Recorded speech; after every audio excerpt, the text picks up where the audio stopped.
Sorry. Hello, good afternoon. Good afternoon to all of you. Today, without any formal introduction, so I'm going to uh, start the lecture. So, by giving self-introduction by myself, I'm Hemantha Premarathne, working as a senior lecturer attached to the Department of Social Sciences, the Faculty of Management, Social Sciences, and sorry, Humanities at KDU.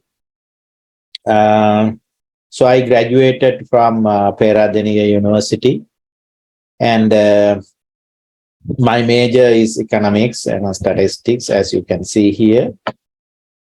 So during my undergrad period, like you, when I was third year student, actually end of the second year, I was selected to go to Japan for 1 year as an exchange student, because at that time Premarathne University started a student exchange program between my university Premarathne and Saga University in Japan. So I had a chance to go to Japan with a very short notice. So it was my first experience in a different country, in a foreign country. So I went there. Then from the airport, I'm talking about 21 years back, 2000. I think that you were not born at that time. So from Fukuoka to Saga University, traveled by a bus with one of my another lecturer, right? Another lecturer means one of my lecturer who were reading for PhD at that time at the same university.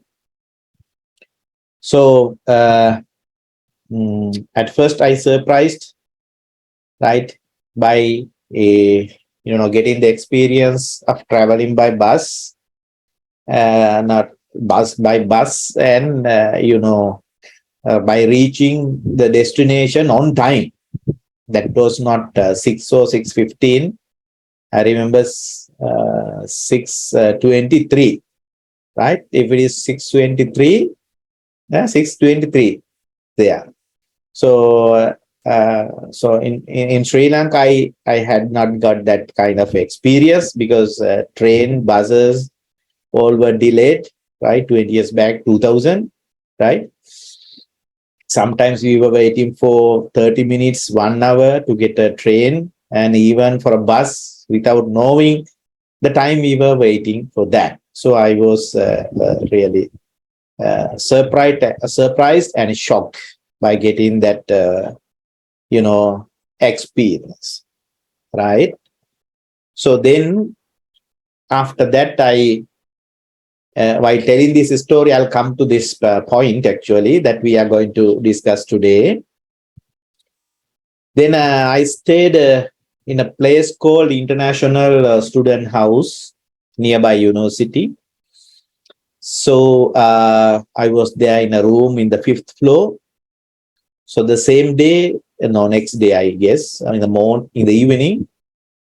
evening or morning, yes, I saw that nearby road, a team was there, and they were, repairing small part of the road. So I closely observed, and I could find that they do not talk to each other, and there were no panic or rush. So I could not understand whether there is any supervisor there, or because if we see a similar work done in Sri Lanka, can see supervisor instructions going here and there, talk to some other people and a lot of things, right? I'm talking my experience 20 years back, right? Not today in Sri Lanka. I think that even today the same experience we can get. So yes, then I got so such kind of little experience there. Next day I went to university, and my professor, I met my professor and asked about the things, and then the experience. What is your short term and the first experience in Japan? Then I explained that buses and trains are traveling on time, and I explained my experience, what I saw the day before that day. Then I was so enthusiastic about that, and he asked me, if you want, I told him that there is something surprise to me. How did they do that work within a very short time without talking to each other? And so I wanted to find out how they did it. Then he contacted some people, and he gave me a chance to meet that engineer and his team. They were also very happy. At that time I was young, and then they were also very happy to sharing their experience with foreign student. Then they took me, the team was there, and they took me to their room, and explained me how they have done it.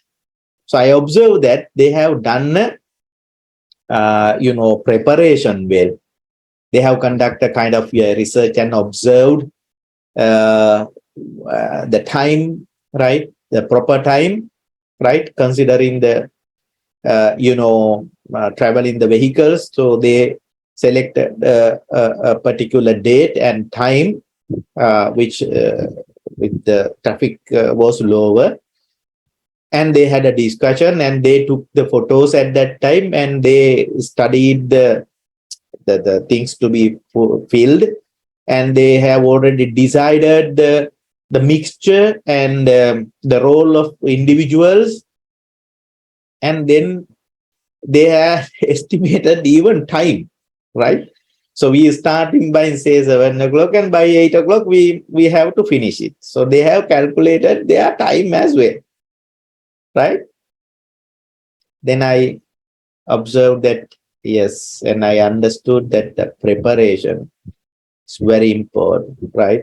Very important, because before even going going to Japan at the university, when I studied development economics, we studied the experience of Japan, little, reading books. So at that time also, I got to know that as the first Asian country in Asia, Japan achieved their development goal within, say, 30, 40, such a short time period after a big disaster, as you know, after defeating by the Second World War with, 2 nuclear bombs, right? So then I studied little more. I could find that they do not have much natural resources like oil, gold, or gems like in Sri Lanka, right? They have land and sea, but they are full of natural disasters. Tsunami, I think that we got that word from Japan, right? Earthquakes, volcanoes, and we call typhoons or cyclones, right? And defeated by the war as well. Then actually I was eager to find out the reasons behind their development. Then I I could find that when I look at even today, you know that their economy, they mainly exported vehicles at that time as well, and electronic items, electric items mainly. Then I found that uh,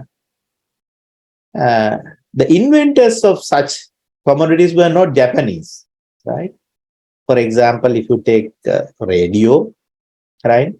That time, I think it was invented by Guglielmo Marconi, if I'm correct, my general knowledge, right? So invented by someone else. Then in the market later, Sony, Panasonic radio were there in the worldwide. Hmm? And vehicles also same. They did not invent it, but at the market they were there, like other commodities, right? So I found that they copied actually, but they did not copy and paste. They copied and developed, right? So that is, I think that is one of the reason, and developed with the support of technologies. So even though they did not have natural resources, they had good human, right? Human capital. So they have developed their human capital. Last time Dr. Pal, I think, explained about the human capital. Right? People in simple, right? People's contribution is there, right? So they invented those technologies, and they invented means sometimes invented, sometimes they developed, right? Spending a lot of times, right? And got the success, right? So with that experience, actually I discussed with my professor at that time. Actually I was an undergraduate, I had not completed my even first degree, right? I was third year student. So then I explained I explained my idea, and I told him that I would like to share the hand-on experience of the people who really contributed to the development. Because at that time also, 20 years back, those people were alive, right? Even today, you can find some people, the person who invented Kobe antenna, and some scholars, and some, experts in the corporate sector, right? So they were there. Then the barrier was the language. Then Professor told me that it is difficult to do English. So then there is a challenge. You have to learn Japanese, right? So then I took that as a challenge, and I followed two intensive courses. It was really intensive courses, right? Worked hard, and gradually I was able to manage the language, and that I I had a chance, and I sometimes requested some chances to directly talk with the people who really contributed to Japan. Because when we read the books, that one person is, writing the things by getting the other experience. No, that is not bad, good. But if we have a chance to talk to the, real people, even I had a discussion with a lady, who was a victim in the Hiroshima, nuclear bomb, right? When she was a small kid, school, school student, right? So actually, with that, so I wanted to, find out the real reasons behind economic growth and development. When I studied the history of Sri Lankan economy, I found that we performed well. Especially we had a good, economic situation when we got the independent as well, right? Then what has happened, right? So based on that, after completing my 1 year period, then I came back to Peradeniya University again and I completed my degree. And I joined there as a temporary lecturer. After that, I went for masters and PhD to the same university, targeting. Uh, I mean the targeting to study the development economics. They actually I selected institution economics to study, you know, reasons behind economic development and why some nations, poor nations, are still poor. So that's how I started my master's and PhD there. And today also I'm going to sharing that knowledge under this title, knowledge and research findings, institutions, transaction costs, and economic performance in Asia. Institutions, transaction costs, and economic performance in Asia. So I'm not going to discuss, some theories, development theories, and so on, because we have students from different faculties, different discipline. So I'll try my best to make it easy, right? So without wasting much time, so I'll come to this point. What is mean by economic performance? Actually, since we are going under severe economic crisis, I think that you have paid more attention to the economic performance and economic related indicators related to the economic activities in the country, right? Economic performance, in simple terms, we can say economic growth, right? Economic growth. So what do you mean by economic growth, right? From theoretical, point of view, economic growth can be defined as an expansion of the production capacity or the potential output of an economy, right? So, for example, say in Sri Lanka, right, we annually calculate GDP and GNP, GDP, gross domestic product.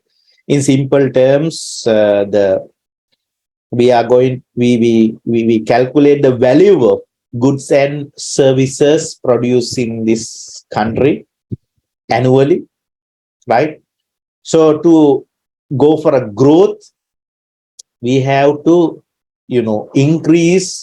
expand that production, right? Production capacity or potential output in an economy. So we must produce more, in simple terms. So economic growth will increase the availability of goods and services of an economy over time, resulting in higher standard of living. Then people can consume more, right? So more consumption means it will increase standard of living of the people in that particular country. That is the simple meaning, right? Next, we'll see how we can measure economic growth. How do we know whether economy is growing or our living standard is, increasing, right? In economics, we use two methods to measure economic growth: the increase in real GDP, right? And the increase in real GDP or GNP, per capita income. I think that you all are familiar with this per capita income, right? Per capita income, okay? Per capita income. So when our products, we increase our product, right?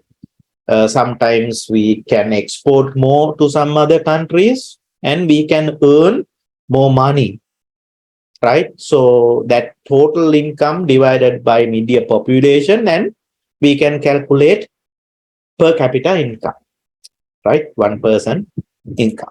Okay. So I just tried to show you GDP per capita income in some selected Asian countries, 2020 and 2021, right?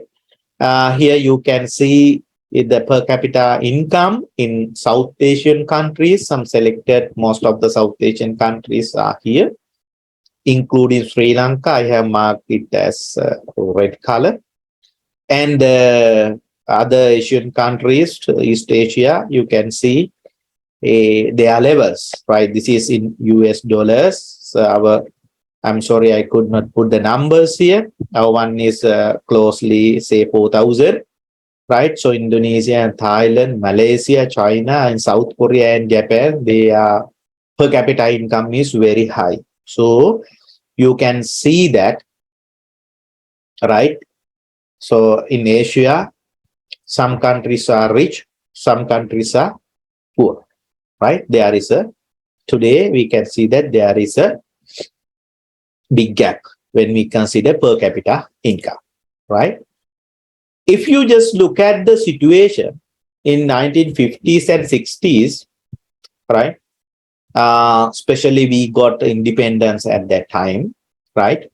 So per capita income, some selected countries, 50s and 60s, right?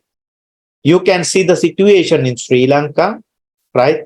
The 1960s, about 142 US dollar. So compared to all the South Asian countries, including, China, we were better than them. And if you just compare,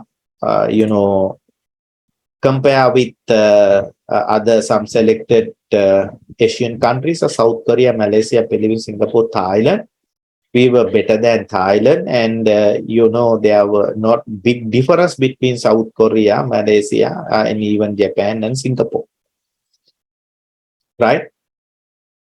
But, right, this is situation Sri Lanka. So in the previous slide, I show you what has happened now, right? Say the difference Japan, South Korea, and then see the gap between South Korea and Sri Lanka, even Malaysia and Sri Lanka, China and Sri Lanka, Thailand and Sri Lanka, right?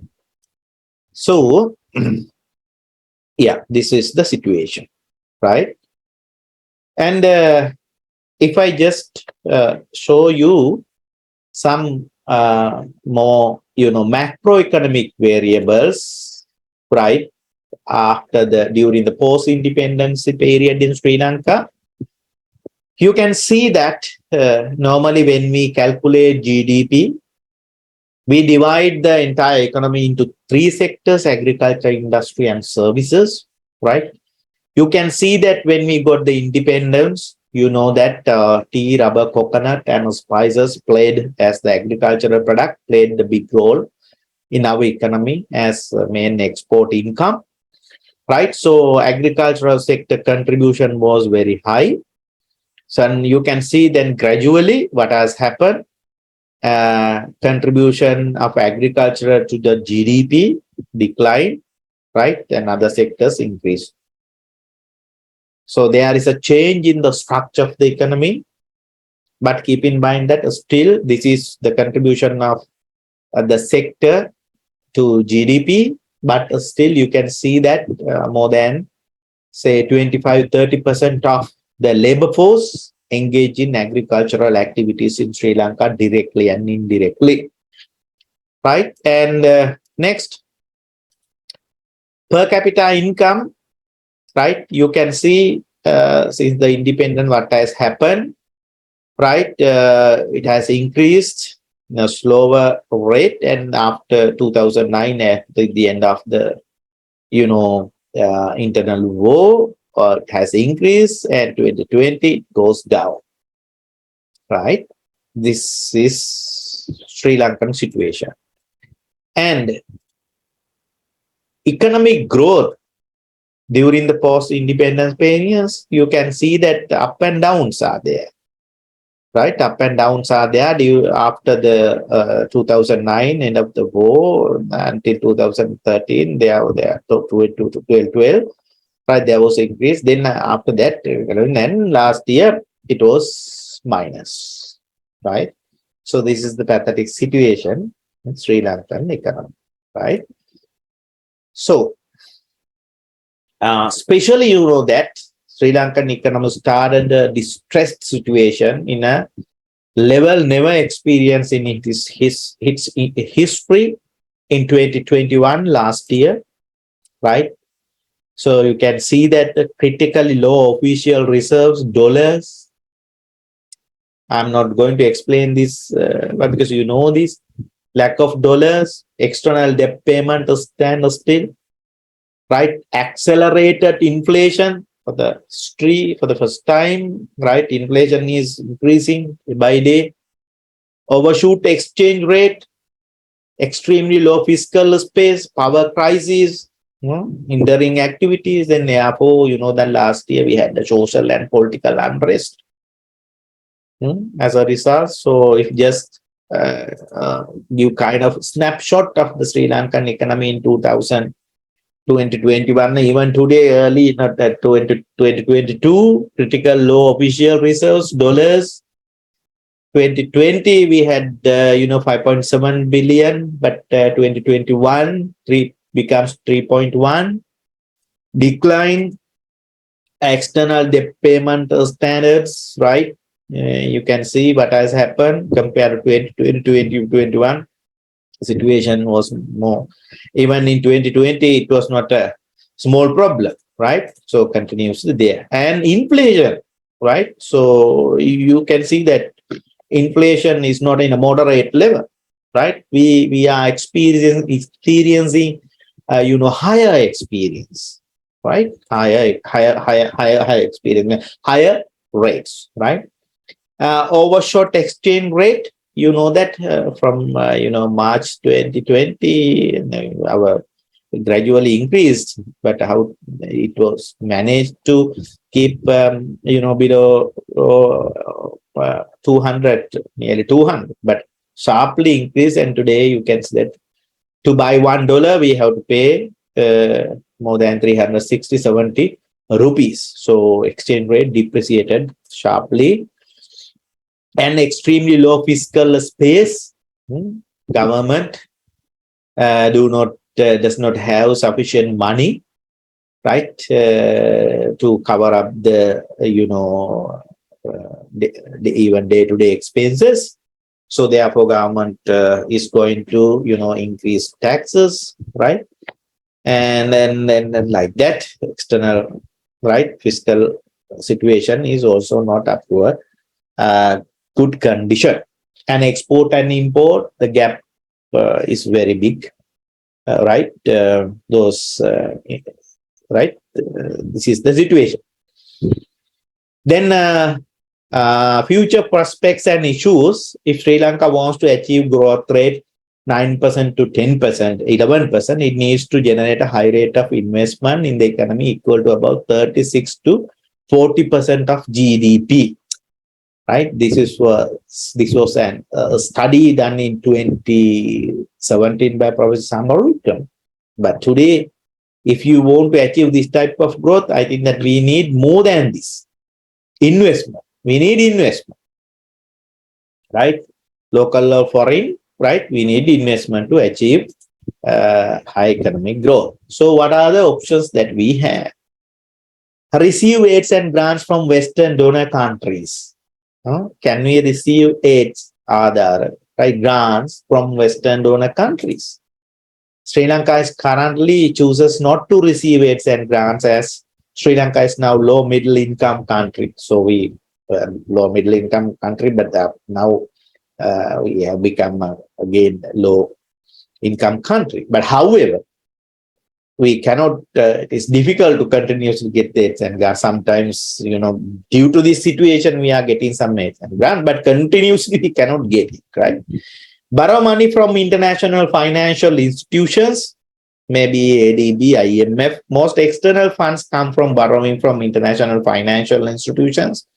However, option 2 is costly as Sri Lanka is required to pay interest as well as the capital back in a specific period of time.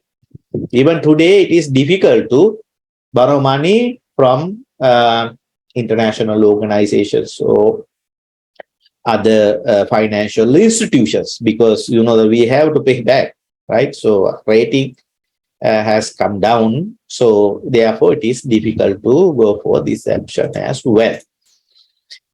Third one, encourage domestic entrepreneurs to invest and increase foreign direct investment, right?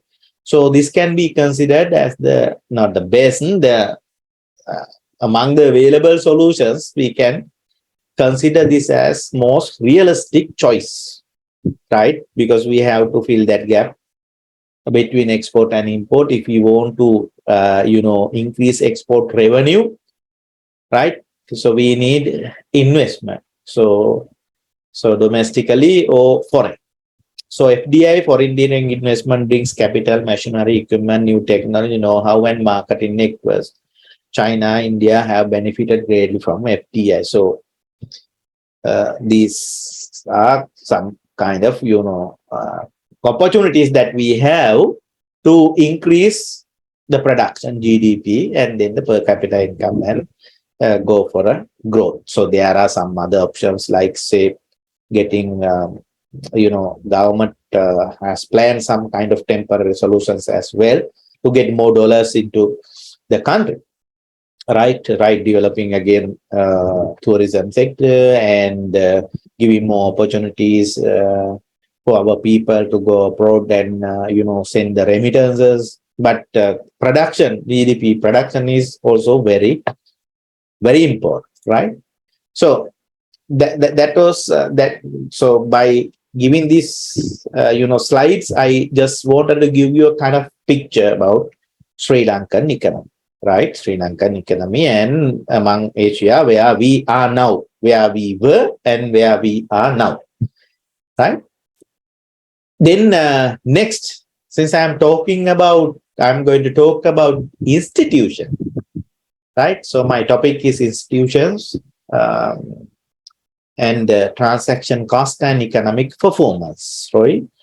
Next, we'll see the relationship between institutions and economic performance. So in recent years, scholars and policymakers alike have paid increasing attention to the complex relationship between institutions and economic performance, right? So we'll see what are the institutions. Now you have a kind of general idea about the economic performance, right? Economic growth, per capita income, right? There are many variables to measure the economic and the situation, the growth, the performance of an economy. So per capita income, GDP, I think you have some idea. Then what are the institutions? So here, don't worry about this. I'm just going to, this is how academically when we try to present something, so we are going to look at the definitions given by the other people, scholars, research and institutions. No? So Veblen is famous, institutional economist. So he says that economics is a process and institutions do shape this process. Yes, economics is if you want to develop economy, so we have to produce goods and services, right? It's a process. So he says that institutions do shape this process. It means institutions affect the behavior of economic agents and thus affect economic performance. That's how Veblen comments. She's also well-known institutional economist, defines an institution as a collective action in control, liberation, and expansion of individual action. Collective action in control, liberation, and expansion of individual action. Right? I'm not going to, explain all the, definitions one by one. I just want to show you the ideas, right? Main idea. Rutten and Hayami, institutions are the rules of a society or organization that facilitate coordination among people by helping them from expectations which each person can reasonably hold in dealing with others, right? So leisurely, yeah, you can go through the definitions given by some other, I mean the famous institutional economics, right? So finally, I would like to highlight Douglas North's definition. Institutions are generally defined as the rules of the game in a society, or more formally, humanly devised constraints that shape human interaction. Maybe a little bit difficult to understand. So this is how I define institutions for my master's and PhD: a set of formal and informal rules of conduct that facilitate coordination or govern relationships between individuals or groups, right? Institution can be a kind of formal or informal rule of conduct, right, which facilitate coordination or the govern relationships between individuals and groups, right? So here I divided institutions into two categories: formal institutions and informal institutions. Formal institutions are the rules that are designed externally and imposed on society by an external authority, right? For example,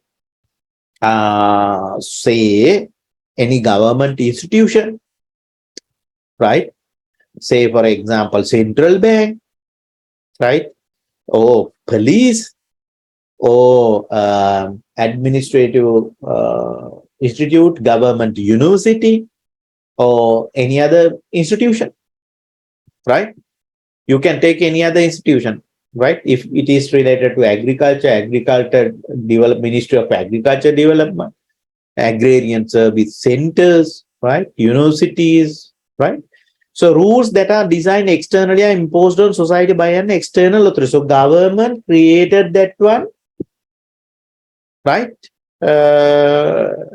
For the economic or social activities in the country. There can be some private, formal institutions as well. For example, say private hospital, private school, even shopping mall. NGOs also can do this, right? Externally and informal institutions that have been evolved within the society, such as culture, caste, work ethics, mutual trust, people's attitude, community leadership, right? Sometimes some people let good governance, corruption, those kind of things as well, right? So culturally, sometimes that when you are going to do something wrong, sometimes you will not do that because you will be punished by the police and the court, formal instrument. Sometimes you are not going to violate that. That is kind of not according to our culture, right? So the culturally that is prohibited. So otherwise I will be not punished, right? But that is against to our culture, right? So that kind of rules also there. Informal rules are there. They sometimes they are not written rules, but as custom, sometimes we practice those things, right? Those practices are there in the society. So both formal and informal institutions govern, facilitate, coordinate the relationship between individuals and groups. I'll come to some examples, then you will understand the role of institutions. Okay. Then here, right? So our target was to achieve economic growth. Okay. Then that to achieve economic growth, we need resource. We need resources. That to achieve the economic growth, we have to produce more and more. So if you want to produce paddy, you need resources. You need land, You need seeds, you need labor, you need capital, machineries, money, right? So if you want to produce tea, more tea to export, land, again, you need money, you need people to work, fertilizer, seeds. If you want to produce more t-shirts to export, say you are getting an order from, say, from other countries, right? So you need resources, right? Resource matters. We need resource to produce goods and services to achieve economic growth target, right? So here it says that formal institution and informal institution, right? So both together, right? Both together, the impact, there is an impact on resource endowment, right? From an interrelationship of formal and informal institution, its impact on utilization of resource endowments. Institutions can affect the utilization of resource endowments, right? So by taking some research findings, I'm going to explain you it in detail, right? So keep in mind this one, right? Okay. Next question. How institutions affect the performance of an economy, right? Institutions affect the performance of the economy by their effect on the cost of exchange and production, right? Together with the technology employed, they determine the transaction and transformation, or we call production cost, that make up total cost. According to institutional economics, we calculate the total cost of production by getting the production cost. We call that transform. You transform raw material or inputs into an output. That's a kind of cost. In addition to that, we argue that there is a transaction cost. Transaction cost. If the transaction cost is high, then the total cost will be high. Right? Now I think that you have a question about transaction costs. What is transaction cost? Right? Although new classical economics, if say something like this, assume like this, old economics, right? Assume that transaction costs are zero. They develop some models, right? Like Harold Omer, right? And Arthur Lewis and Zulu, right? So they develop some, Rostu, they develop some models, right? To say that, okay, to achieve the economic growth or economic development goal. So these are the things that you have to do.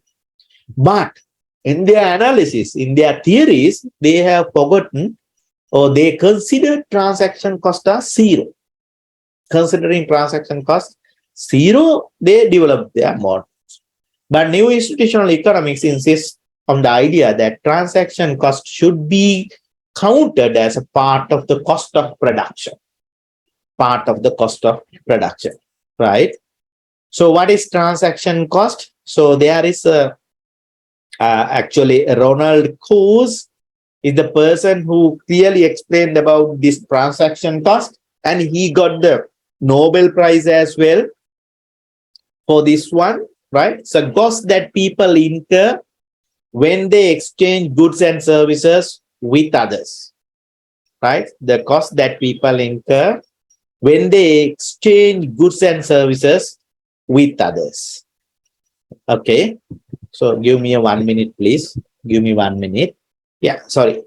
So I have a video clip, right? Let me show it. One.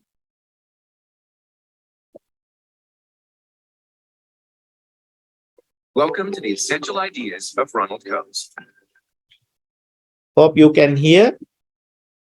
Some of Coase's most powerful insights came from simple questions, like, why do people join together to create businesses instead of just working on their own? Coase's answer is that firms are formed to minimize the costs that people and businesses incur when they exchange goods and services, which are known as transaction costs. These include the time it takes to find someone with whom to exchange, the time and cost to negotiate a deal, and the cost to resolve disputes. Let's explore Coase's explanation of why businesses exist with an example. Jane is an avid cyclist who wants to create her own brand of bikes. But how does she decide whether to work alone or form a business? Jane could, for instance, work on her own and contract with other people for the goods and services she needs to make and sell her bikes. This includes sourcing all the materials and components needed, hiring outside contractors to assemble the bikes, working with wholesalers to sell her bike, and using a warranty company to service the bikes after the sale. But at every exchange, Jane and the other people with whom she trades face transaction costs. They have to find each other, research the other's services, negotiate terms of their contracts, pay to have the contracts legally enforced, and so on. And so, given all the transaction costs, Jane might discover that she can reduce those costs and be more profitable if she hires someone to assemble the bikes rather than contracting out. And Jane might discover that transaction costs are further reduced if she sold her bikes directly to bike stores by hiring her own salespeople. And perhaps Jane's bike.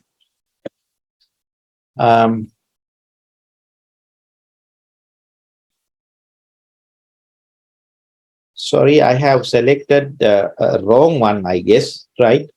So I'll pay the required one again. Give me 1 minute. Welcome to the Essential Ideas of Ronald Coase. One of Coase's most significant contributions to our understanding of how the economy works is his explanation of the importance of transaction costs, the costs that people incur when they exchange goods and services with others. For example, it costs time and money to find a seller of the good or service a person wants to buy. There are also bargaining and decision costs, like how the price of a good or service is determined, and drawing up the contract associated with a sale. And then there are enforcement costs. For example, the courts, lawyer fees, or other legal institutions involved in resolving disputes after an exchange is completed. Prior to Coase, economists greatly underestimated and even ignored the importance of transaction costs. Let's explore this important idea with an example. Bob is a cyclist who wants to buy a new bike, and Jane's company builds and sells mountain bikes. Traditionally, economists would assume that Bob and Jane find each other, exchange money for the bike, and everyone is better off. But Coase's insight is that it's more complicated. First, Bob has to decide what kind of bike he wants, and perhaps what brand. That takes time, and so imposes a cost on Bob. Having decided what bike he wants to buy, he has to find a store that sells it, and this too imposes a cost. Having located and traveled to Jane's bike shop, Bob and Jane have to agree on a price for the bike Bob wants to buy. This negotiation too imposes a cost on both Bob and Jane. And Jane, the seller, faces other transaction costs. First, Jane had to advertise that she carries this particular bike. And Jane needs to have a lawyer review the contract she has with the bike manufacturer, and she pays a fee so that she can accept credit cards, which Bob uses to buy the bike. These transaction costs are present in every exchange that occurs every day and are sometimes so high they impede or even prevent exchanges from taking place. Coase's insight into the prevalence and importance of transaction costs in the economy transformed the way economists viewed how markets work. For more information, yeah, I think that the speed is maybe a little bit high speed. So I'll play it slowly again and come back to the points there. I think that it's better to take a small break, right? I'll start by 4 o'clock. Okay, take a small break and I'll start by 4 o'clock. I'll play this one again and explain what transaction cost is. They exchange goods and services with others. For example, it costs time and money to find a seller of the good or service a person wants to buy. There are also bargaining and decision costs, like how the price of a good or service is determined, and drawing up the contract associated with a sale. And then there are enforcement costs. For example, the courts, lawyer fees, or other legal institutions involved in resolving disputes after an exchange is completed. Prior to COAS, economists greatly underestimated and even ignored the importance of transaction costs. Let's explore this important idea with an example. Bob is a Yeah, consider this example, right? So then you can have a kind of idea about what transaction costs are. cyclist who wants to buy a new bike, and Jane's company builds and sells mountain bikes. Traditionally, economists would assume that Bob and Jane find each other, exchange money for the bike, and everyone is better off. But COAS's insight is that it's more complicated. First, Bob has to decide what kind of bike he wants, and perhaps what brand. That takes time, and so imposes a cost on Bob. Having decided what bike he wants to buy, he has to find a store that sells it, and this too imposes a cost. Having located and traveled to Jane's bike shop, Bob and Jane have to agree on a price for the bike Bob wants to buy. This negotiation too imposes a cost on both Bob and Jane. And Jane, the seller, faces other transaction costs. First, Jane had to advertise that she carries this particular bike, and Jane needs to have a lawyer review the contract she has with the bike manufacturer, and she pays a fee so that she can accept credit cards, which Bob uses to buy the bike. These transaction costs are present in every exchange that occurs every day and are sometimes so high they impede or even prevent exchanges from taking place. COAS's insight into the prevalence and importance of transaction costs in the economy transformed the way economists viewed how markets work. So I think that you could get an initial idea about transaction cost, right? So let me go back to the lecture note again, right? Lecture note. Yes. Yeah. Then transaction cost that people incur when they exchange goods and services with others. That can be input, or that can be output, or that can be a good, or that can be a service, right? So when you listen to the video clip, hope that you heard, transaction cost mainly includes information search costs, payments to the transaction intermediaries, monitoring costs, observing costs, cost of negotiating contracts, cost of enforcing agreements, etc. Right, etc. Right. This is the, hope you have get that kind of idea, right? Next, we'll see the relationship between transaction cost and institutions. So I have another video again developed by Ronald Coase. So let me play that video as well. Give me 1 minute. In a previous video, we explored the importance of the costs incurred when goods and services are exchanged, such as the time it takes to find a person to exchange with, the time and cost to negotiate a deal, and the costs of enforcing the sales agreement. Coase called these transaction costs.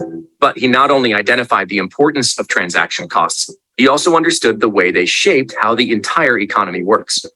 As Coase explained, it's important to keep transaction costs low so that more economic exchanges can occur, which makes people better off. But when transaction costs are too high, they impede economic activity. For example, imagine if the legal and regulatory steps required to buy a house, hiring a realtor and a lawyer and changing titles with the land registry office and so on, were also required when you bought a bike. No one would ever buy a bike because the transaction costs are too high. However, for a major and costly purchase like a house, the higher transaction costs don't impede exchange. Or imagine if bikes were only allowed to be sold in separate parts. You have to buy the frame from one store, the tires from another, the gears and brakes from another, and the accessories from yet another. Simply put, the transaction costs involved in buying a bike would be too high. Given that there are transaction costs for every exchange we make, and because it's so important to keep them as low as possible, many of the institutions we see in the economy emerge to do exactly that: minimize transaction costs. Take the banking industry, for example, whose entire reason for being is to conveniently, and at a low cost, bring together savers and borrowers.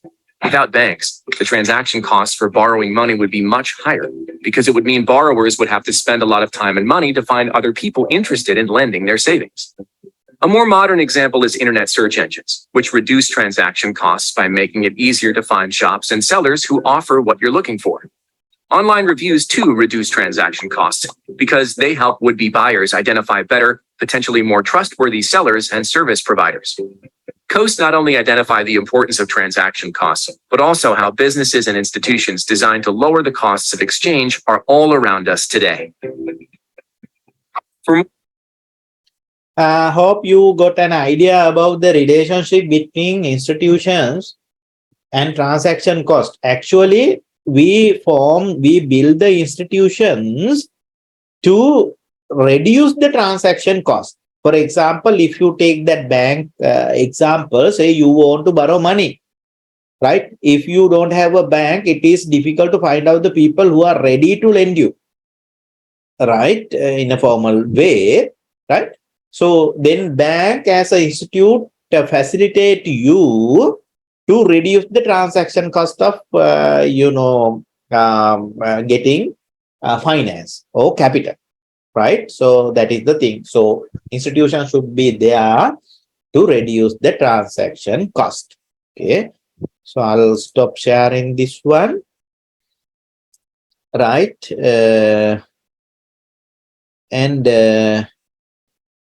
Next, I will show you another video to show how to minimize the transaction cost for economic performance. Right.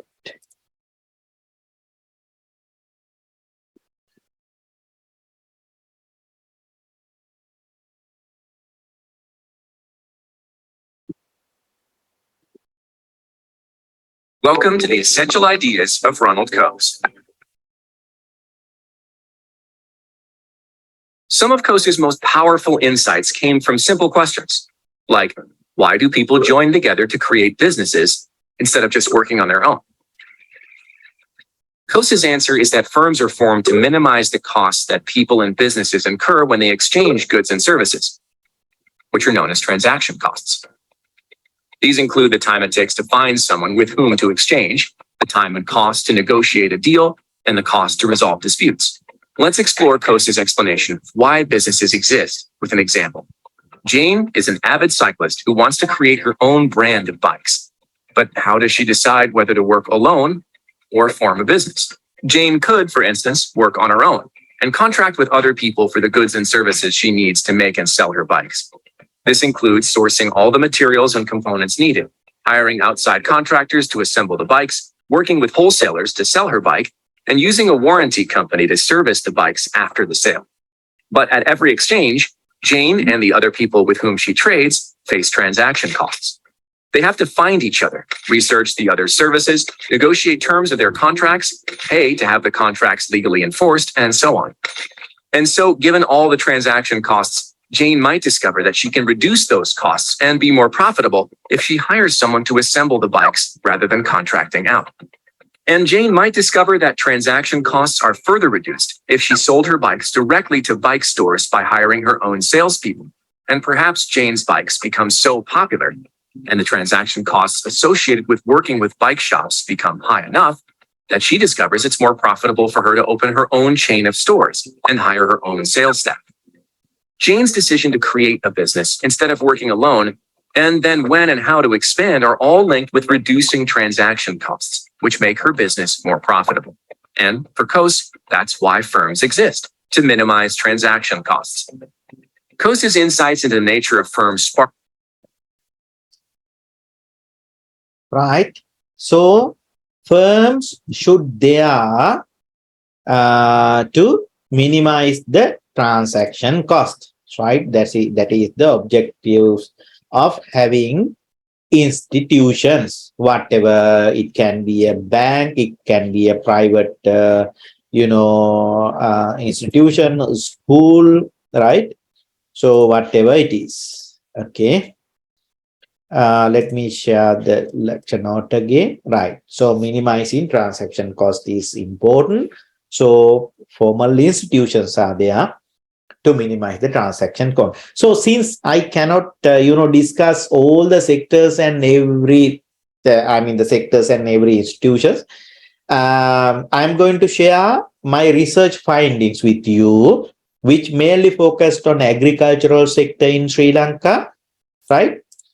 So transaction cost in agricultural sector. So I could identify some kind of transaction cost related to agricultural sector. Information transaction cost. Information transaction cost include cost of obtaining information about the inputs, mainly seeds, like James Bicycle's case, right? So he had to find which bicycle to buy, right? Likewise, so farmers has to collect information about the inputs, seeds, fertilizer, chemicals, and their prices, as well as about trade partners to whom we finally sell the products. Moreover, costs related to the gathering of information about the availability of hired laborers, hired machines, their prices, information about financial sources and output market, prices and trade partners, etc. So you have to gather information related to the entire process of that agricultural sector if you are going to produce. Next one, bargaining or negotiation transaction cost. Bargaining transaction cost are the cost of bargaining a contract and or a sale, and the cost that are needed to find out what the true portion is of the buyer or seller, right? So you are going to negotiate when you are going to purchase seeds, or when you are going to sell your product, agricultural output, maybe vegetable or whatever it is, right? You are going to bargain, negotiate, right?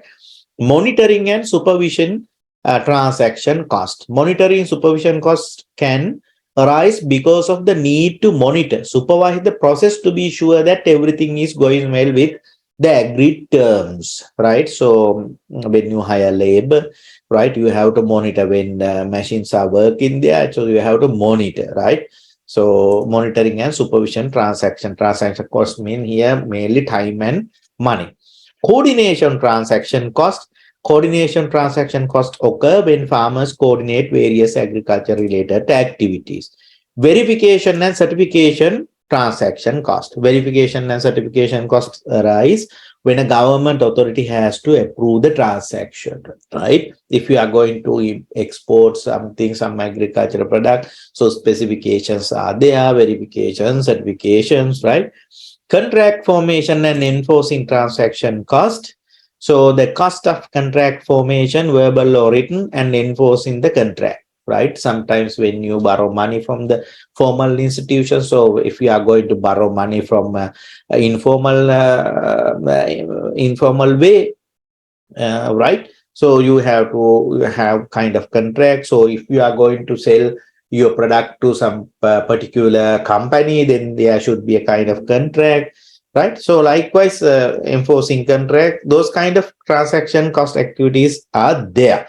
Sometimes some landowners ask tenant farmers to cultivate land, then there will be a kind of verbal or the in writing agreement. Okay, you can use my land, but you must give 25% of the harvest, something like that. It can be verbal or written, right? Those kind of transactions are there, transaction costs are there, right? So this is the conceptual framework that I have developed here, right? So I considered two type of institutions, formal and informal institutions in the agricultural sector, right? Here I have considered three main informal institutions: trust, community leadership, and attitudes of the people, right? So, and I, identified the agricultural production process, like say deciding, seeding, preparing and planting, right? Preparing the land and planting, then growing, right? Then harvesting and post-harvesting and selling, right? If you are going to add some values, then there can be some other steps as well. So here what I have done is I have divided the production process of this agricultural sector from the point of deciding what to grow and at the end selling the product, right? So Here, each and every process, you will see transaction costs are there, right? So our aim is to get the positive support from these formal and informal institutions, right? To reduce the transaction cost or in all these activities in the production process.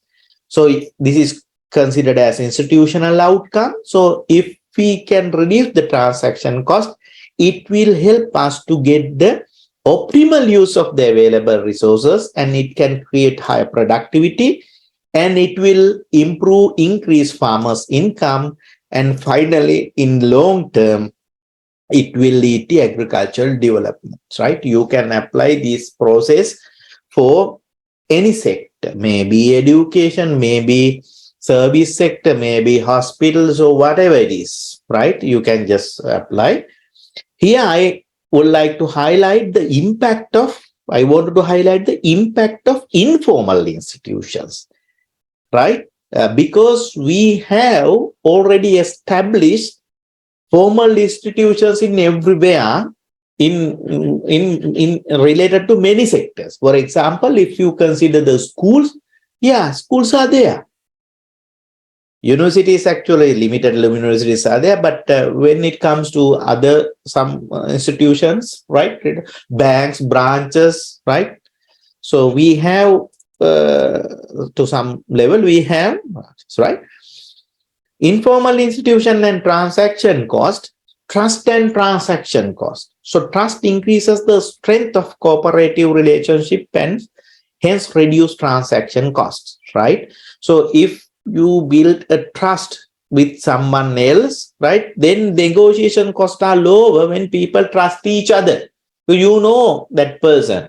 So you take much of time for negotiation if you do not trust the other person, because you don't trust the words that is. So you want to make sure, you want to make an additional effort to make it sure whether he or she is telling truth or not. So trust reduces monitoring costs because it is no longer necessary to check every time whether the other is really doing what he promises to do, right? Next, community leadership and transaction cost. Effective leadership can assist in reducing transaction cost of their community, providing reliable information related to various agricultural activities. Here, I have mainly focused on agriculture sector. You can apply to the other sectors as well, right? So leaders can play intermediate role between two parties with the same community, member, as well as outside of the community, member, outsider, while acting as a guarantor to reduce transaction cost. And attitude and transaction cost. Although formal institutions as well as other informal institutions positively support to reduce farmers' transaction cost, in the situation when farmers have negative attitudes towards that particular event, they would not be able to minimize their transaction cost. So that is theory. Next, I am going to discuss my findings, right? My research findings there. Formal institution structure of agriculture sector in Sri Lanka. So I think that most of you are familiar with the agriculture sector, right? Ministry level, department level, district level, division level, GN division level, at the village level, right? Up to the village level, several ministries, now the name of the ministries can be different, but these institutions are there. Ministry of maybe under the agriculture or agrarian service, Department of Agrarian Development is there. And there are district office, 25 district offices, and the regional divisional offices also there, right? So under the Ministry of Agriculture, again, up to the bottom level, right, they have branches, right, and Ministry of Irrigation, Ministry of Land and Land Development, right, at the bottom level there is a Gramiladari colony officer to link the farmers or the community with the top level decision making process in the country. Ministry of Cooperative and Internal Trade, right? So again, you can see that Formal institutions are there. I have mentioned several institutions, few institutions here. In addition to this, you know that in the universities, they support agricultural sector, right, by giving degrees related to, and in occasional training centers. And even the banks, they provide credit facilities, right? So there are indirectly involved in several, formal institutions, right? So for my study, I selected three villages, one from Matala district, the other one from, Kurunegala district, and the other one from Anuradhapura district, right? Since the time is limited, I'm going to quickly a little bit explain about this. Then we'll see the impact of institutions on resource utilization. You know that in agriculture sector, what are the main resources that we use? Land, labor, capital, maybe money capital and water, right? So sources of money capital, you can see that in these three villages, Vavalava, Velgala, Mahakakirava, right? You could see that some farmers, right, used credit, borrow money for paddy cultivation as well as vegetable cultivation. If you just look at here for vegetable cultivation, many of them, nearly 50% of the farmers, borrowed money from other sources, right? And they have used their own money, right? Borrowing sources.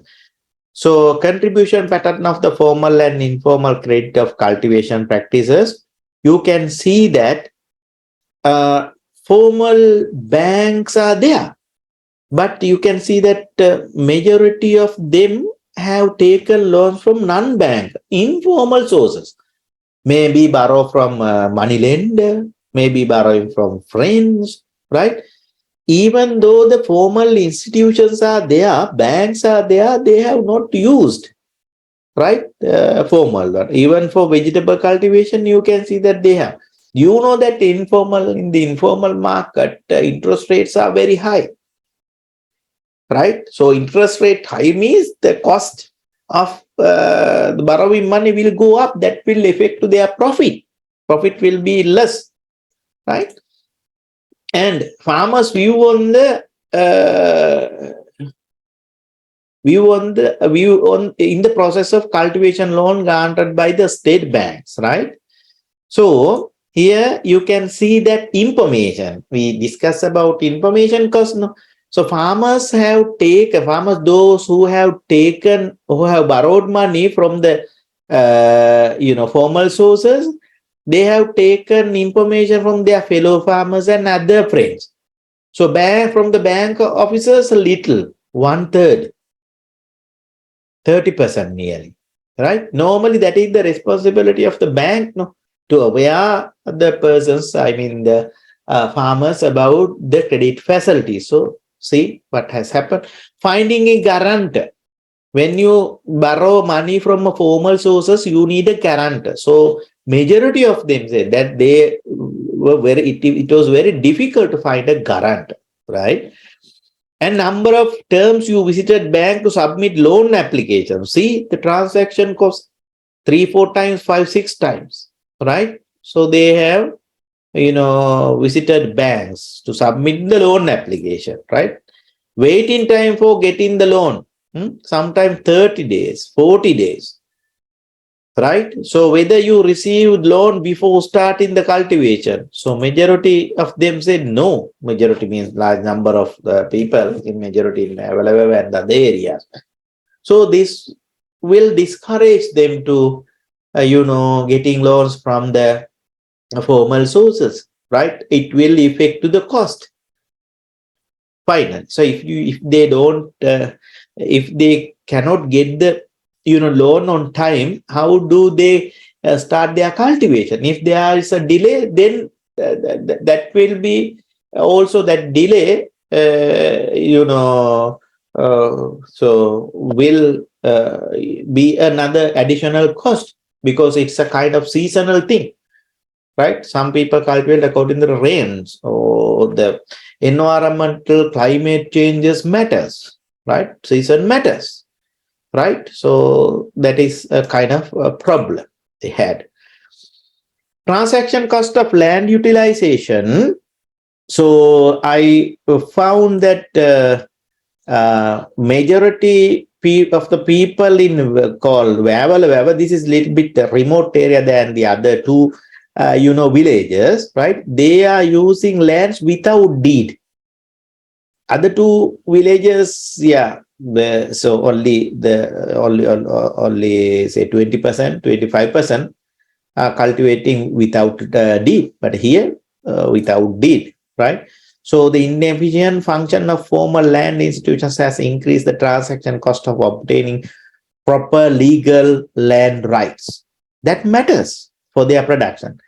If you have a deed, you can borrow money from formal sources, right? If you have a deed, it means that you have the property right. You will try to develop your land further, right? So that kind of transaction cost is also there. Then mutual trust between a trust and the transaction cost of tenant farming. I think that you are familiar with this word tenant farming. You have the land, someone else is cultivating, and you will be given some percentage of the harvest, right? So tenure pattern taken from Mande, Badda, Ukas, those are the terms that they are using. Considerable number of farmers use this tenural pattern, tenant farming activities. But you can see that majority of them do not keep any written documents, right? And even though we think without a written document, so there it seems that there is no big problem there. So that shows that kind of trust, right? Trust will help them to reduce the transaction cost, right? So even though they don't have a written agreement, right? No, any other. I mean, the problem disputes with among them. There are a few, right? But majority say that no problems, right? That was a good practice, I guess. The agriculture sector. Attendance, punctuality, and efficiency of outsourced labor. You know that labor is also can be considered as important resource when we discuss about the agriculture sector, right? So even today, people hire labor, people outsource labor, but when you just look at the comments given by the farmers about their, you know, outsourcing labor. So it seems that they are not happy with sometimes attendance, even though they promise they are not coming. Punctuality, they are coming, and efficiency, right? See, so that's a kind of additional, monitoring, supervision cost for the farmer, right? So that problem is also there. And agricultural input, seeds, fertilizer, and agrochemicals. This is also input. These are inputs, right?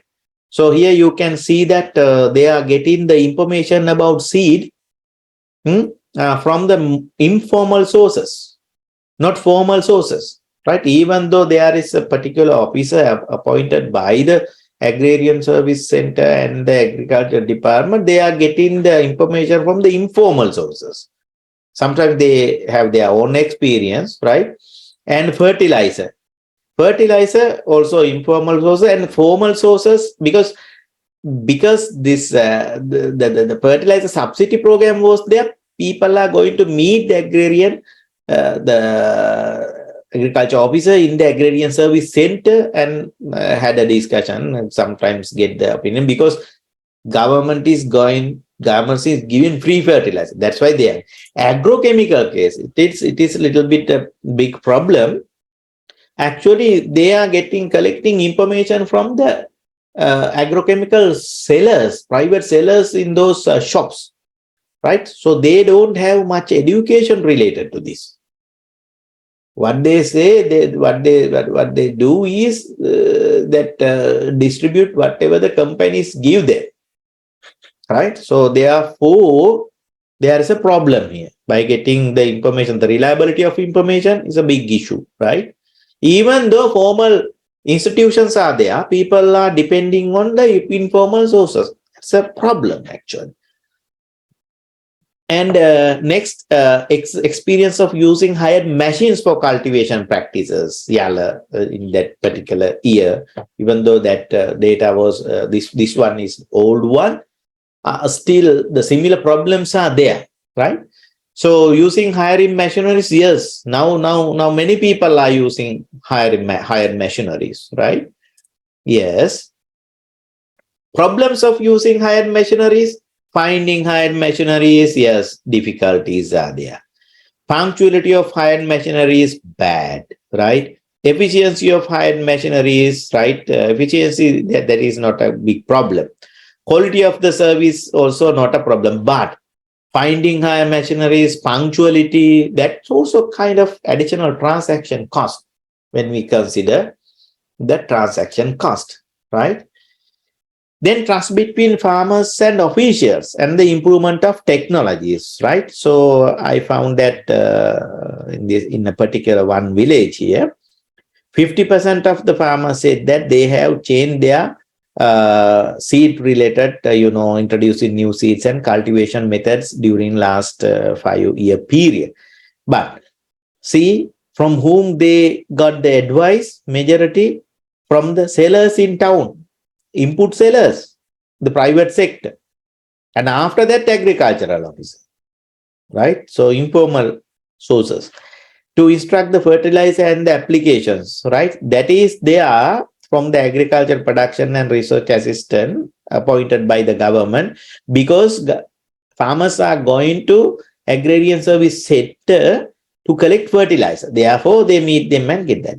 Instruction pesticides and their applications. See, seller in town, pesticide sellers in their shops, and village boutique. They're depending on this, right? So that issue is there.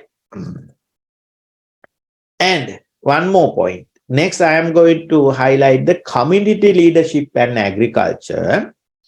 Actually, when we got the independence, right, at the village level, we had village headman, we call Arachila, and irrigation headman, we had a person called Velvidana, school headmaster, Ayurvedic physician, Buddhist monk. Actually, they were the leaders, right, in a particular village. They get together and they influence the decision making, right, in the village level.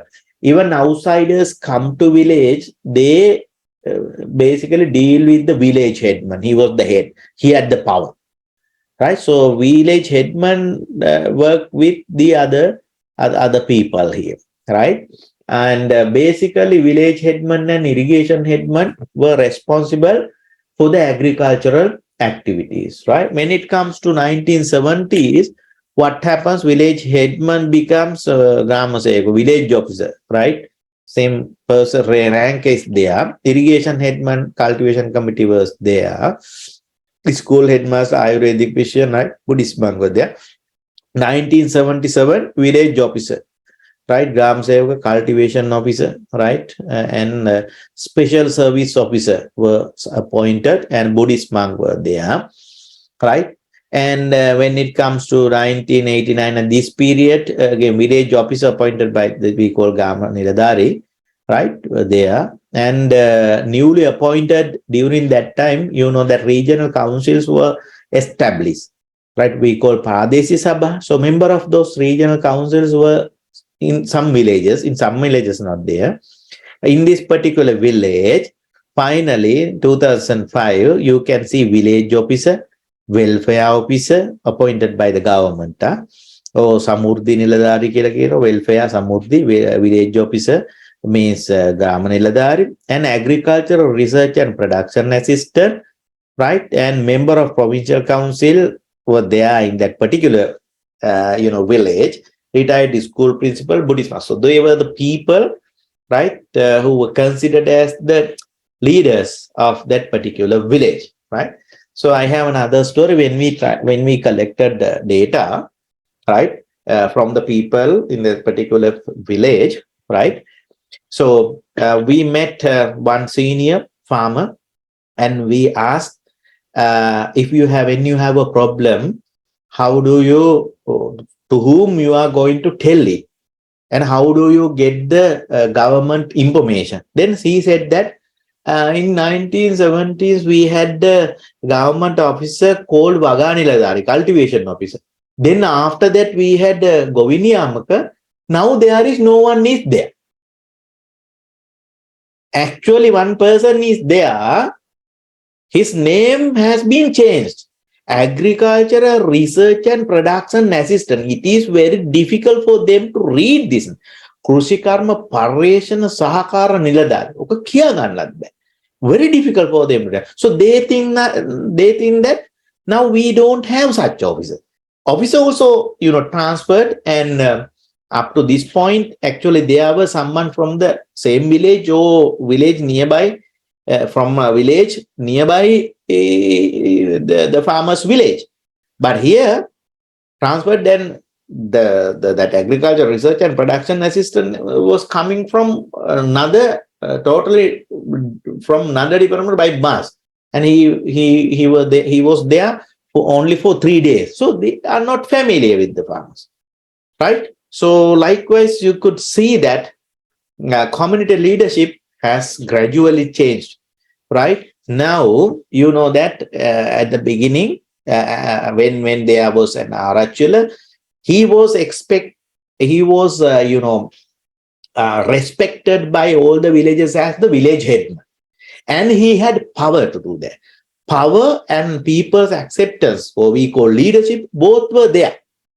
But now, right, when we ask about who are your leader in the village, 35% says that retired school principal is the village leader. And 19% said that in this particular village. 19% says Buddhist monk. Only 15% say that village officer, Grama Nildari, is the leader in our, when we have some problems, we are going to meet him and talk, right? And member of provincial council, 99%. The 21% says that there is no particular leader. So once there is no leader, or people do not understand whether there is a leader or not, how do they, raise their problems? Right? That problem is there. And now we can see that even though village officers are there in some places, right, they don't have sufficient power, right? Sometimes henchman of the member of the parliament in that particular place, or we call member of the Pradesh Sabha, regional council can be there. He is more powerful than the village officer. That problem is also there. Therefore, we cannot see a good,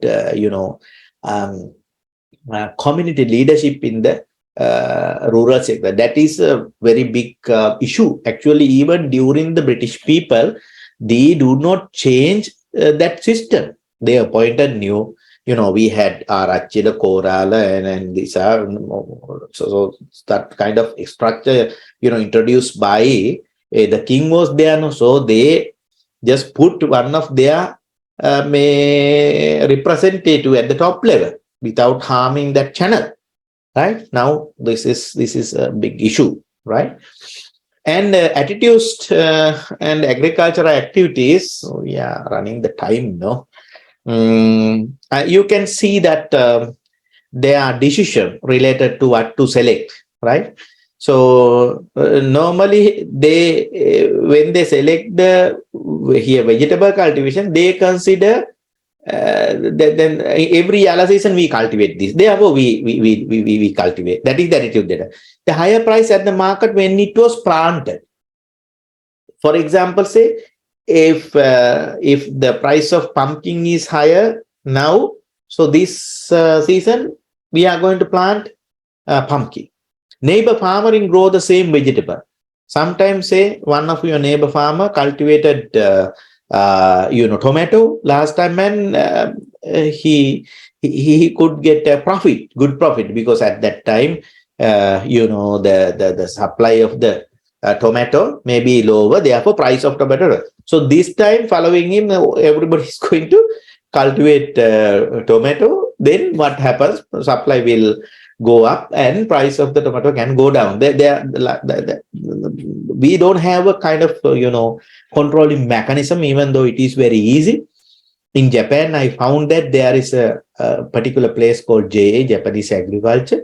So they allowed to, sell the seeds only through the Japanese agriculture places, right? So they have linked, networked all the organization, and they have estimated the requirement, demand, or the requirement of particular vegetables.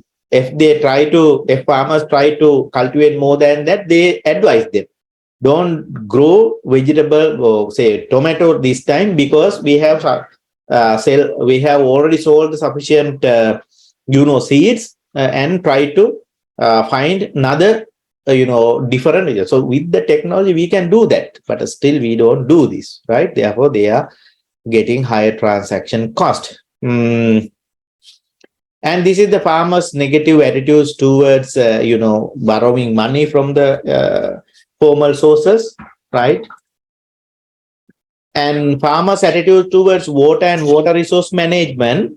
So we ask, right? You are getting free water. So who's funding? They say that government, right? Majority means nearly 50% the government. So they don't think that the government collecting money from the people, right? That is the attitude that they have. And majority of them, more than 50%, they still believe that water should be free of charge, right? Free of charge. And farmers' attitude towards using agricultural machineries as a group, normally when they have, then they are using machineries, they are facing some problems. Then we propose them to, they have the farmer organization. No? So why don't you try to purchase, machineries as a farmer organization and use it as a group? But they have highly negative attitudes towards, using agriculture machineries as a group. They have given several reasons. Though I like, it is difficult to form a group. It is difficult to maintain equipment as a group. I like hiring machineries, right? But I will try to buy my own one, right? Those are the answers.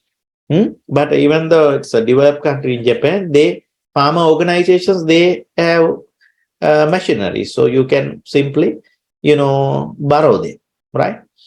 Farmers' attitudes towards packing and grading, I think that a lot of attempt were there by the government to introduce proper, cadres, how do you call that, packing system. But still they have negative attitudes towards packing, because many of them are telling that quality packing does not increase the market price. Price increases are not enough to cover packing and transportation costs. Likewise, negative attitudes are there. So without changing this negative attitude, we cannot implement this kind of, new packing and grading systems, right? So you can see that, right? Dangerous, difficult, serious circle of the high transaction cost. So I'll try to show this versus circle in the high transaction cost. So if there are if the agricultural related institutions function inefficiently, I'll start from this point, right? What happened is causes high transaction cost, right? High transaction cost for many farmers. Then high transaction cost will increase the total cost of production. Because that total cost of production equals transformation cost plus transaction cost. So, and therefore high transaction cost will reduce farmers' profit. So less profit will decrease household savings. And as a result, national savings tend to be low. Because if you can't save money, how do you, deposit your savings in the banks? Then national savings also go down. Low national savings can discourage, needed investment in the agriculture sector in both and human, capital formulation and as well as technical progress. So at the same time, government may tend to transfer its available limited funds from non-profitable agriculture sector to the other sector. Why? This is non-profitable, right? So at the same time, less profit and low savings will not encourage human and capital formation and technological progress in the rural agricultural sector, right? So at the same time, when government and individual farmers decide, to neglect or limit their investment in agricultural activities, such activities again directly and indirectly affect the inefficient function of the both formal and informal institutions in the agriculture sector, and it will again lead to higher transaction cost. That's why we see a circle in higher transaction cost, right? So I'll come to the last slide. Sorry for taking much of your time. So then I have developed a new model, engine of growth towards encouraging domestic entrepreneurs and FDI.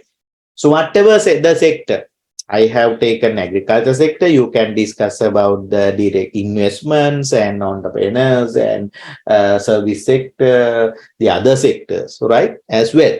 So now we have in Sri Lanka, the possible option is to encourage domestic entrepreneurs or the foreign entrepreneurs, right, to, produce and go for a growth. So formal institutions, right, government, private, community institutions are there, and markets should be there, and we need resources also, right? And we can use technologies, right? So using these facilities, right, we can, promote local investment and foreign direct investment, right? If we have a positive support from this side, and through the local investment, we will be able to reduce the import cost, because that we import a lot of things, right? If we can encourage our local entrepreneurs, we can produce the required things, and also sometimes they can engage in export economy as well, and foreign direct investors also can contribute to this one. So if you can decrease this gap, and if we can increase export income and reduce the import expenditure, right, so we will be able to produce more and go for economic growth, and it will create higher employment opportunities, right? So this is the model that I developed, right? So with the formalism and right economic growth, we need the support of informal institutions. Informal institutions works as a lubricant. Even though this engine is there, engine will not work properly without this lubricant, oil, right? That is called informal institution. Support from the informal institutions is very important, right? If it is there, so this will work properly, and we can operate the engine, right? Thank you. Sorry for taking your much of your time. I had to share a lot of things, but with the time limitation. Yes. Any question, please?